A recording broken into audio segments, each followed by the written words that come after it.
Students, welcome to English grammar of paradise institution. আজ তোমাদের মাধ্যমিক টেস্ট পেপার এবিটি 2024 এবং 25 যে পেপারটা রয়েছে তার পেজ নাম্বার 640 ইংলিশের গ্রামারটা তোমাদের সামনে সলভ করে দেখাবো।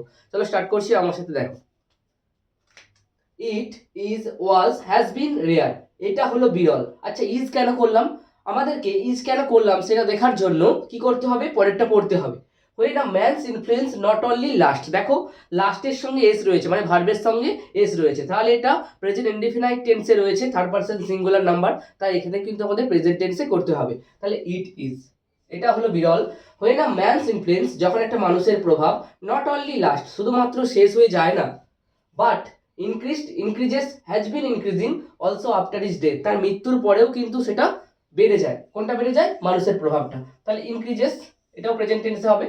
ওকে, নেক্সট কি ছিল? And this is was has been certainly the case with doctor B R Ambedkar, এরকম ঘটনা বি আর আম্বেদকরের ক্ষেত্রেও প্রযোজ্য, মানে বি আর আম্বেদকরের সঙ্গে এরকম ঘটনা কিন্তু হয়েছে, তাই তো? তাহলে ইজ, এটাও কিন্তু প্রেজেন্টে করতে হবে।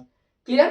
নেক্সট দেখো, তোমাদের আর্টিকেল প্রিপারেশন ছিল Delhi metro managing director doctor E Sreedharan widely held as the metroman of India, ভারতের মেট্রোম্যান নামে পরিচিত ছিলেন কে?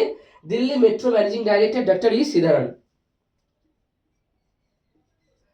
তাহলে the metroman of India is responsible, তিনি হলেন দায়িত্ববান, মানে তিনি এর জন্য দায়ী। কিসের জন্য? ফর সিঙ্গেল হ্যান্ডেডলি রিরাইটিং, তিনি একা হাতে লিখেছিলেন।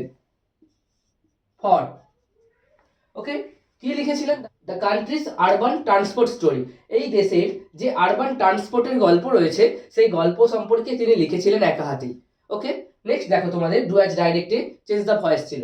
হি ওয়াজ রিডিং আ বুক, একবার সহজ ভয়েস দিয়েছে, তাহলে কি হবে? আ বুক হচ্ছে অবজেক্ট, তাহলে এটা আমরা প্রথমে আনবো আ বুক। তারপরে এখানে হেল্পিং ভার্ব কি রয়েছে? ওয়াজ, তাহলে আ বুকের সঙ্গে ওয়াজ বসবে। যেহেতু এটা কন্টিনিউয়াস টেন্স, তাহলে বিং আনতে হবে আমাদেরকে, তাই তো? আ বুক ওয়াজ বিং। তারপরে ভার্বের থার্ড ফর্ম বসাতে হবে, রেডের থার্ড ফর্ম কিন্তু reading.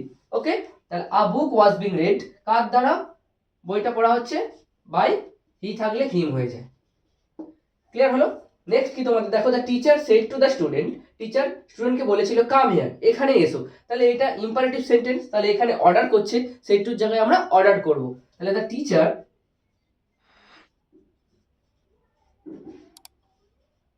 Ordered the student.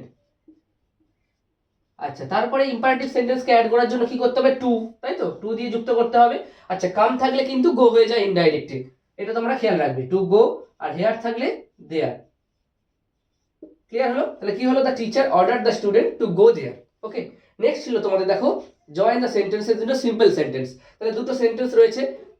Asit Babu is a BSc in chemistry, he is our headmaster. তাহলে এখানে আমরা নাউন ইন অ্যাপোজিশন দিয়ে করব। সেটা কি? দেখো, অসিত বাবু তিনি কে ছিলেন, কমা, আওয়ার হেডমাস্টার।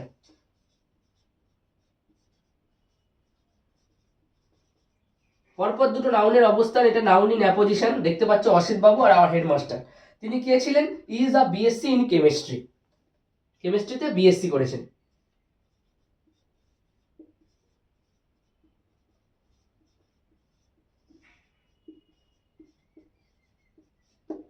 ওকে, নেক্সট ছিল তোমাদের দেখো ফ্রেজাল ভার্ব, অ্যাফেক্টস মানে ক্ষতি করা। তাহলে কি হবে? এখানে দেখো অ্যাক্ট আপন রয়েছে, যেহেতু প্রেজেন্টে রয়েছে, তাহলে কি হবে? এটা হচ্ছে অ্যাক্টস আপন। তারপরে কি ছিল? এন্টার, পাস্ট টেন্সে রয়েছে, দেখতে পাচ্ছ। তাহলে এটা দেখো ব্রেক ইনটু রয়েছে, তাহলে ব্রোক ইনটু, পাস্ট টেন্সে লিখতে হবে। ব্রেকের past broke, broke into. Next ছিল দেখো রিয়ার, ওয়াজ রিয়ার ছিল, তার মানে ভার্বের থার্ড ফর্ম ইউজ হয়েছে। তাহলে কি হবে? দেখো ব্রিং আপ থেকে কি হবে? ব্রিং, ব্রট, ব্রট, তাহলে ব্রট আপ।